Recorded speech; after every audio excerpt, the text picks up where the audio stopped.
반갑습니다. 여러분, 프로토 교수입니다. 스포츠 모든 경기를 매일 분석 및 조합 픽 공유 중에 있습니다.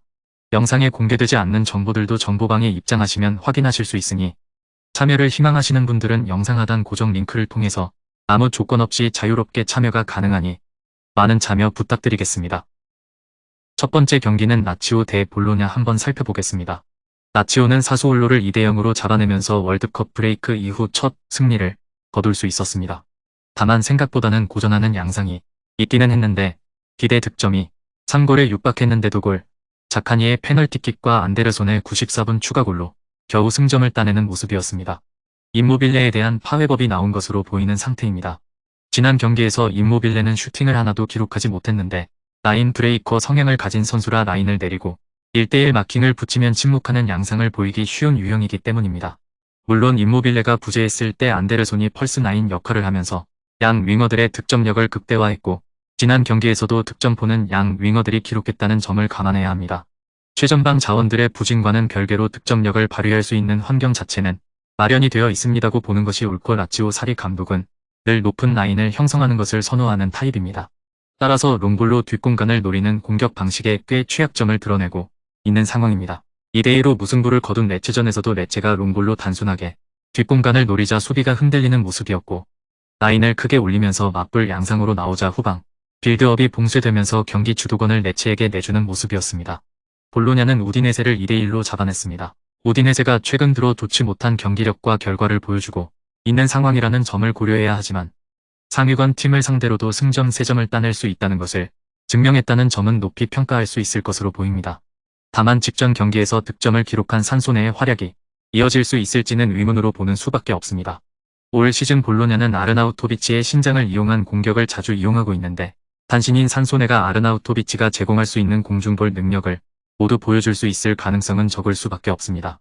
물론 라인 브레이킹 성향이 강해 라치오의 약점인 뒷공간 공략을 책임질 수 있는 적임자라고 볼 수 있기는 하나 올 시즌 아르나우토비치가 보여준 활약상을 100% 재현할 수 있을 것이라는 기대는 하지 않는 편이 낫죠.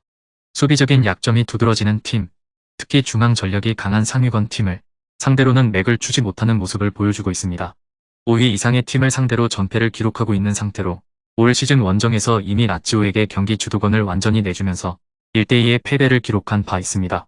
라인을 매우 내리고 대응하는 방식을 취하고 있어 상대에게 안정적인 빌드업을 만들 수 있는 환경을 만들어줄 수밖에 없고 팀의 패스 무브가 잘 짜여있는 상대에게는 고전할 수밖에 없는 구조입니다.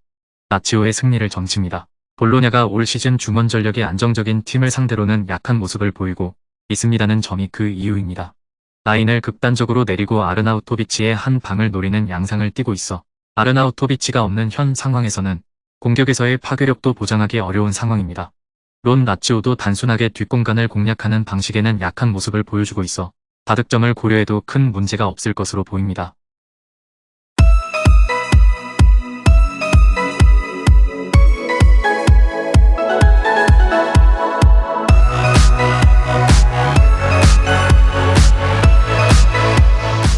두 번째 경기는 유벤투스 대 몬차 한번 살펴보겠습니다. 유벤투스는 나폴리에게 1대5로 대패하면서 2위 자리를 밀란에게 금방 내주고 말았습니다.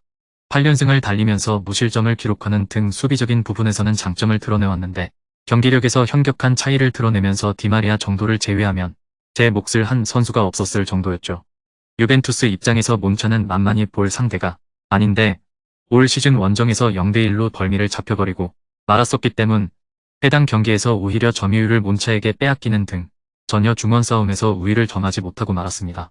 당시 디마리아가 40분 만에 퇴장당했다는 점을 감안하기는 해야 하나 중원의 전력이 투박한 편이라 중원에서 난전을 유도하는 몬차를 상대로 정확한 빌드업을 구사하는 것을 어려워하는 모습이 역력했던 모습이었습니다.